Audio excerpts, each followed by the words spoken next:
اللهم صل على سيدنا محمد النبي الأمي نحمده ونصلي على رسوله الكريم اما بعد. سامعین مکرم، ہمارے پروگرام پیارے نبی صلی اللہ علیہ وسلم کی پیاری زندگی میں خوش آمدید. آج ہم اس مبارک سیریز کا لیکچر نمبر 5 سنیں گے. اللہ تعالیٰ مجھے صحیح بات کہنے کی اور ہم سب کو اس پر عمل کرنے کی توفیق عطا فرمائے. آج تک جو ہم نے لیکچرز پڑھے ہیں اس میں ہم نے یہاں تک بات شروع میں کی تھی کہ ہم اس سیرت کو کیوں پڑھ رہے ہیں. تو ہم نے یہ بات کی تھی کہ سیرت النبی صلی اللہ علیہ وسلم کو ہم اس لیے پڑھ رہے ہیں تاکہ اس مبارک زندگی کو پڑھ کر اپنے عمل میں بسائیں، اور اس سے ہمیں جو دروس اور عبرت اور جو سبق، جو لیسنز حاصل ہو رہے ہیں ان کو ہم ذرا خیال سے دیکھیں اور دیکھ کر اس کے پر عمل کر لیں. چنانچہ ہمارا طرز بھی پڑھنے کا آگے یہ رہے گا کہ ہم واقعات کو پڑھیں گے، اور واقعات کو پڑھنے کے بعد ہم 4-5 منٹ رک کر یہ دیکھیں گے کہ اس واقعات میں ہمارے لیے کیا ہدایت ہے، اور اس واقعے میں کرنٹ افیئرز پر یا اس وقت کی ہماری زندگی پر کیا امپلیمنٹیشن ہے، اور کس طرح ہم ان واقعات سے اپنی زندگی میں عملی سبق اور پریکٹیکل لیسن لے سکتے ہیں. تو یہ ہم بات پڑھیں گے. بات شروع کرنے سے پہلے ایک مرتبہ درود شریف پڑھ لیتے ہیں. اللہم صلی علی محمد وعلی آل محمد کما صلیت علی ابراہیم وعلی آل ابراہیم انک حمید مجید. اللہم بارک علی محمد وعلی آل محمد کما بارکت علی ابراہیم وعلی آل ابراہیم انک حمید مجید. آج کے درس میں ہمارے جو ٹاپکس ہوں گے وہ میں عرض کر دوں. آج ہم پڑھیں گے ہمارے پیارے نبی صلی اللہ علیہ وسلم کی ولادت باسعادت، آپ کا اس دنیا میں آنا. اس کے بعد ہمارے پیارے نبی صلی اللہ علیہ وسلم کا پاکیزہ نسب، آپ کا نام مبارک، اور آپ صلی اللہ علیہ وسلم کا بنو سعد کے قبیلے میں دودھ پینا اور آپ کے سینے کا چیرے جانا. اللہ تعالی ہم سب کو عمل کی توفیق عطا فرمائے. ہم نے یہاں تک بات کی تھی کہ رسول اللہ صلی اللہ علیہ وسلم کی ولادت سے پہلے اور ولادت کے وقت کیسے عجیب واقعات دنیا میں رونما ہوئے. اس کے بعد آپ صلی اللہ علیہ وسلم کی ولادت ہوئی ہے، اور آپ کی پیدائش کا جو مہینہ تھا وہ ربیع الاول کا مہینہ تھا، اور یہ 571 AC بن رہا ہے آفٹر کرائسٹ. 20 اپریل اور 571 عیسوی یہ تاریخ بن رہی ہے. جہاں تک رسول اللہ صلی اللہ علیہ وسلم کی ربیع الاول میں عین تاریخ کی بات ہے تو اس میں علماء میں اختلاف ہے. چنانچہ بعض علماء نے فرمایا کہ 12 ربیع الاول ہے، بعض علماء نے فرمایا کہ 9 ربیع الاول ہے. اور وہ علماء جن کو فلکیات سے یعنی تاریخوں کا علم اور میتھس میں بہت زیادہ عبور تھا، جس میں ایک بہت پرومیننٹ عالم گزرے ہیں مصر کے جن کا نام تھا محمود پاشا فلکی، ان کی ریسرچ اور تحقیق یہ تھی کہ یہ سم کے لحاظ سے اور ڈیٹ وائز اگر ہم اس کو کیلکولیٹ کریں تو یہ 9 ربیع الاول ہی بنتی ہے. بہرحال یہ کوئی ایسا بڑا اختلاف نہیں ہے، اس میں سب کا اتفاق ہے کہ آپ کی ولادت پیر کے دن اور ربیع الاول کے مبارک مہینے میں ہوئی ہے. ہمارے پیارے نبی صلی اللہ علیہ وسلم کی ولادت ہوئی تو عجیب انوارات اور عجیب سما اور عجیب نورانی کیفیت کے ساتھ ہوئی. حضرت آمنہ فرماتی ہیں ہمارے پیارے نبی صلی اللہ علیہ وسلم کی والدہ کہ جب آپ صلی اللہ علیہ وسلم کی ولادت ہوئی تو ایک نور نکلا میرے اندر سے، اور میں نے اس نور کو دیکھا کہ اس سے شام کے محلات روشن ہو گئے اور پوری دنیا میرے سامنے روشن ہو گئی. اور فرمایا کہ جب رسول اللہ کی ولادت ہوئی تو مجھے ایسے لگا کہ آسمان کی چھت پھٹ گئی ہے اور آسمان پر سے بادل ہو گئے ہیں، اور کچھ لوگ نیچے آ رہے ہیں سفید کپڑوں میں، اور ہمارے نبی صلی اللہ علیہ وسلم کو کچھ دیر کے لیے ڈھانپ لیا گیا. اور اسی میں ابن ہشام نے، سیرت ابن ہشام نے ایک روایت بڑی عجیب فرمائی ہے، اور سیرت ابن ہشام میں بتاتا چلوں کہ سیرت کی معتبر اور مستند ترین پرانی کتاب ہے. انہوں نے لکھا کہ ہمارے پیارے نبی صلی اللہ علیہ وسلم جیسے ہی پیدا ہوئے تو آپ صلی اللہ علیہ وسلم نے زمین پر ہاتھ رکھا اور آپ نے سر زمین پر ٹکایا اور آپ سجدے پر چلے گئے اور آپ نے آسمان کی طرف انگلی اٹھائی، اور یہ ایک بچہ ہے جو پیدا ہوتے ہوئے یہ کام کر رہا ہے. اور ہمارے پیارے نبی صلی اللہ علیہ وسلم مختون حالت میں پیدا ہوئے، یعنی آپ کا ختنہ پہلے سے ہوا تھا. بچہ جب پیدا ہوتا ہے اس کے اوپر کچھ گندگی لگی ہوتی ہے جس کو دھویا جاتا ہے. ہمارے پیارے نبی صلی اللہ علیہ وسلم جو پیدا ہوئے پاک، صاف، معطر، خوشبودار، اور بچہ جب پیدا ہوتا ہے تو روتا ہوا پیدا ہوتا ہے. اور ہمارے پیارے نبی صلی اللہ علیہ وسلم جب پیدا ہوئے تو مسرورن، خوش پیدا ہوئے اور ہنستے ہوئے پیدا ہوئے. اور سارے لوگ حیران تھے کہ کیا عجیب بچہ آیا ہے اور کس شان سے یہ پیدا ہو رہا ہے، اور اس میں وہ جو بچے پیدا ہوتے ہیں ان میں جیسی کوئی صفات ہی نہیں ہے، یہ تو بڑی عجیب و غریب صفات والے بچے پیدا ہوئے ہیں. حضرت آمنہ جب آپ صلی اللہ علیہ وسلم پیدا ہوئے تو حضرت آمنہ آپ کو اٹھا کر عبد المطلب کے پاس لے گئیں اور ان کو خوشخبری دی گئی کہ آپ کا پوتا پیدا ہوا ہے. آپ کے والد گرامی آپ صلی اللہ علیہ وسلم کی ولادت سے 6 مہینے پہلے ہی فوت ہو چکے تھے، اور آپ صلی اللہ علیہ وسلم یتیم پیدا ہوئے، اور یتیم تو پیدا ہوئے لیکن آپ صلی اللہ علیہ وسلم ساری یتیموں، دنیا کے یتیموں کے سر پر ہاتھ رکھنے والے، ان کی سرپرستی کرنے والے پیدا ہوئے۔ آپ صلی اللہ علیہ وسلم کا نام ددیال کی طرف سے محمد رکھا گیا اور ننیال کی طرف سے احمد رکھا گیا۔ یہ دونوں نام آپ صلی اللہ علیہ وسلم کے طے ہو گئے۔ محمد کا مطلب وہ شخص جس کی تعریف بہت زیادہ ساری دنیا میں ہو، اور احمد کا مطلب وہ شخص جو اللہ تعالیٰ کی تعریف دنیا میں سب سے زیادہ کرنے والا ہو۔ تو ہمارے پیارے نبی صلی اللہ علیہ وسلم نے اللہ کی جتنی تعریف کی ایسی تعریف کسی نے نہیں کی، اور ہمارے پیارے نبی صلی اللہ علیہ وسلم کی تعریف جتنی دنیا میں ہوئی، دنیا میں کسی انسان کی اتنی تعریف نہ ہوئی نہ کبھی ہوگی۔ آپ صلی اللہ علیہ وسلم کی دایا جس نے آپ صلی اللہ علیہ وسلم کی ولادت کی، ان کا نام تھا شفا، وہ عبد الرحمن بن عوف کی والدہ تھی۔ اور اسی طرح آپ صلی اللہ علیہ وسلم کی پرورش جنہوں نے کی، آپ کے حاضنہ کا نام ام ایمن تھا، یہ آپ کی لونڈی تھیں۔ اصل میں یہ ام ایمن جو تھیں یہ حبشیہ تھیں، اور یہ آپ کے والد عبداللہ کی لونڈی تھیں۔ جب عبداللہ کا انتقال ہو گیا تو وراثت میں آپ کو مل گئی، تو یہ آپ کی لونڈی ہوئی اور انہوں نے آپ کی پرورش کی ہے۔ آپ صلی اللہ علیہ وسلم کو سب سے پہلے دودھ پلایا ہے ابو لہب، آپ کے چچا ابو لہب کی لونڈی سویبیہ نے، یہ صوبیہ لوگ کہتے ہیں، غلط ہے، سویبیہ ہے، اس نے دودھ پلایا آپ صلی اللہ علیہ وسلم کو۔ یہ نام ہمیں یاد رکھنے چاہیے، یہ محبت کا تقاضا ہے، جس سے محبت ہوتی ہے آدمی اس کے گلی کا نام، اس کے گھر کا نام، ہر چیز یاد رکھتا ہے۔ تو ہمارے پیارے نبی صلی اللہ علیہ وسلم سے جن لوگوں جن چیزوں کو تعلق ہوا ان کا نام یاد رکھنا چاہیے۔ اسی طرح ہمارے پیارے نبی صلی اللہ علیہ وسلم کا جو نسب ہے وہ بڑا پاکیزہ، بڑا معطر ہے، اور اس کو علماء نے یاد رکھنے کی بڑی اور محفوظ رکھنے کی بڑی کوشش کی ہے۔ اور یہاں یہ بات ہے کہ اللہ نے ہمارے پیارے نبی صلی اللہ علیہ وسلم کو والد اور والدہ دونوں کی طرف سے عرب کے سب سے معزز ترین، سب سے اعلیٰ ترین خاندان میں پیدا کیا۔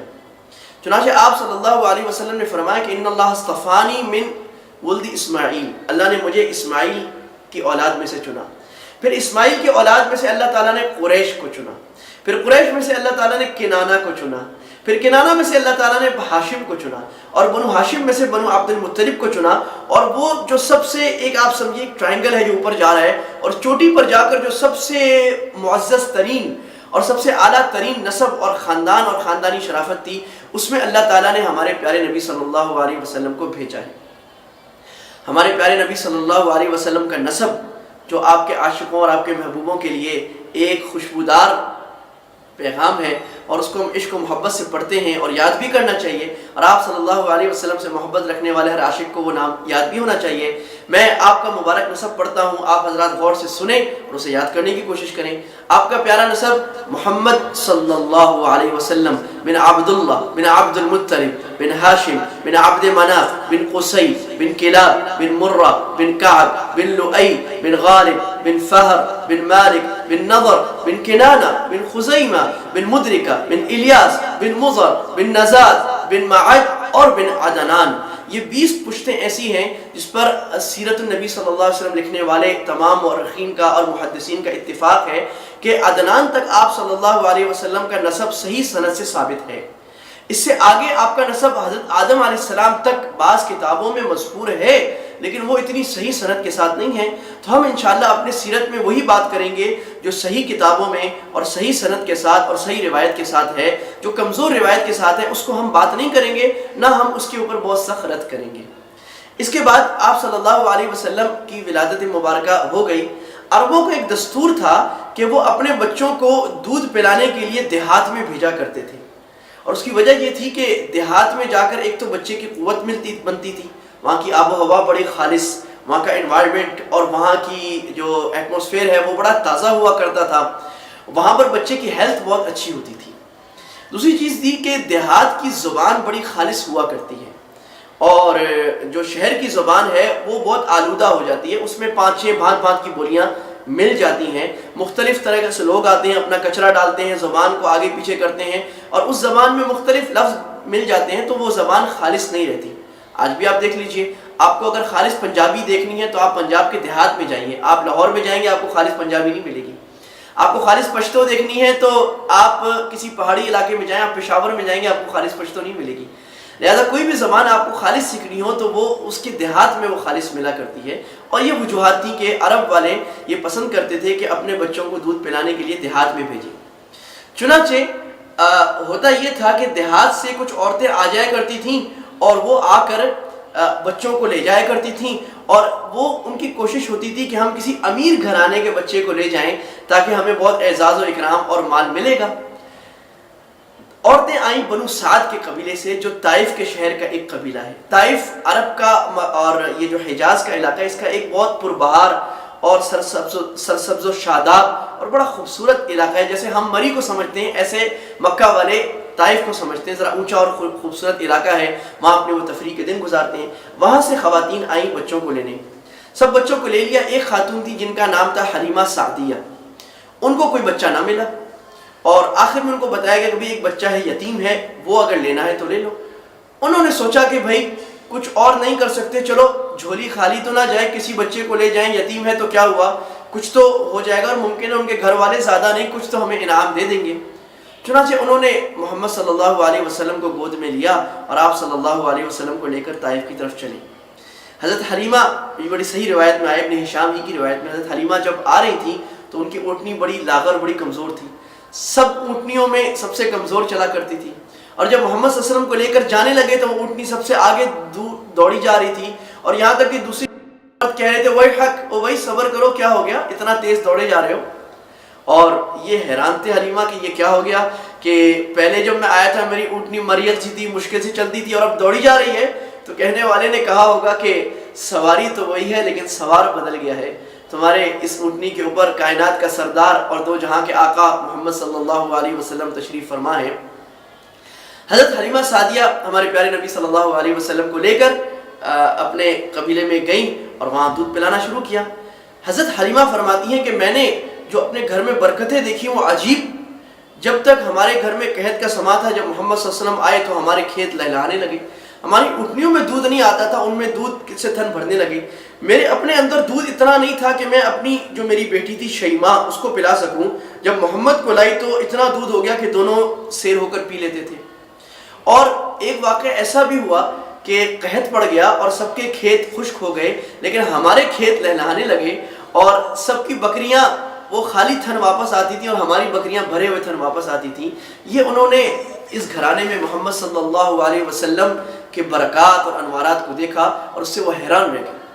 2 سال بعد جب واپس آئیں تو انہوں نے یہ عذر کیا، اور وہ یہ نہیں چاہتی تھیں کہ یہ برکت ہمارے گھر سے چلی جائے، چنانچہ 2 سال بعد وہ مکہ واپس ہمارے پیارے نبی صلی اللہ علیہ وسلم کو لے کے آئیں۔ تو حضرت حلیمہ نے آمنہ سے کہا کہ بھئی اس کو 2 سال کے لیے اور مجھے دے دو، ذرا اس کی صحت اور اچھی ہو جائے گی، دیہاتی فضا میں پلے بڑھے گا۔ انہوں نے دے دیا اور یہ 2 سال کے لیے اور رکھا انہوں نے۔ جب ہمارے پیارے نبی صلی اللہ علیہ وسلم کی عمر ہو گئی 4 سال تو ایک عجیب واقعہ پیش آیا جس کو کہا جاتا ہے شق صدر کا واقعہ۔ یہ واقعہ اس طرح ہوا کہ آپ صلی اللہ علیہ وسلم اپنے رضائی دودھ شریک بھائیوں بہنوں کے ساتھ کھیل رہے تھے، ان کے ساتھ بکریاں چرانے گئے ہوئے تھے جیسا کہ دیہات کا رواج ہے۔ تو اچانک آپ کی جو رضائی بہن تھی شیماء اور آپ کے بھائی عبداللہ وہ بھاگتے ہوئے آئے اور انہوں نے بتایا اپنی ماں حلیمہ اور اپنے والد ابو کبشہ کو، بتایا کہ بھئی وہ جو ہمارا قریشی بھائی ہے ان کو 2 آدمی آئے ہیں، پکڑ کے لٹایا ہے، اس کا سینہ کھول دیا ہے اور سینے کے اندر ہاتھ ٹٹول رہے ہیں اور اس کو قتل کر دیا ہے۔ ہم تو حیران، یہ ڈر گئے کہ پرائی امانت اور قریش والوں کی امانت پتہ نہیں کیا ہوگا، دوڑے دوڑے گئے تو دیکھا کہ ہمارے پیارے نبی صلی اللہ علیہ وسلم بیٹھے ہوئے ہیں، البتہ آپ کے چہرے کا رنگ بدلا ہوا ہے۔ حضرت حلیمہ نے اور ابو کبشہ نے آپ کو سینے سے لگایا، پوچھا بیٹا کیا ہوا؟ تو آپ نے فرمایا کہ بھئی 2 آدمی آئے اور یہ اصل میں جبریل تھے، اور انہوں نے پوچھا، یہ مسلم شریف کی روایت ہے، وہ آدمی آئے اور ایک دوسرے کو کہنے لگا کہ ہوا یہ وہی ہے، دوسرے نے کہا وہی ہے، انہوں نے مجھے پکڑا، فَأَسْجَعَانِي مجھے لٹایا، اور فَشَقَّ بَطْنِي میرے پیٹ کو یہاں سے لے کر نیچے ناف تک کھولا اور اس کے اندر سے دل کو نکالا اور دل کو پانی سے دھویا اور اندر سے پیٹ کو دھویا، اور اس کے بعد وہاں سے ایک کوئی ذرہ تھا اس کو نکال کر باہر پھینک دیا اور یہ کہا کہ یہ شیطان کا حصہ ہے، اس کو نکال کر ہم باہر پھینک رہے ہیں۔ یہ در حقیقت آپ صلی اللہ علیہ وسلم کے جسم میں وہ حصہ تھا جو ہر انسان کے اندر ایک حصہ ہوتا ہے جس کے اندر شرارت ہوتی ہے، جس میں شہوت ہوتی ہے، جس میں ہوس ہوتی ہے، جس میں برے خیالات ہوتے ہیں، جس کی وجہ سے انسان حسد، کینہ، بغض اور غلط کام کرتا ہے۔ تو غلط کاموں کا عنصر جس سے شیطان وسوسہ ڈال سکے وہ فرشتوں نے آپ کے سینے مبارک سے نکال کر باہر پھینک دیا۔ چنانچہ یہ واقعہ پورا ہو گیا اور آپ صلی اللہ علیہ وسلم کی اوپن ہارٹ سرجری ہو رہی ہے۔ یہ اوپن ہارٹ سرجری آج طب کا اور میڈیکل کا بہت بڑا کمال ہے اور اس کو اپنی بڑی وہ کمپلیشن کہتے ہیں اور اپنی بہت بڑی اچیومنٹ کہتے ہیں.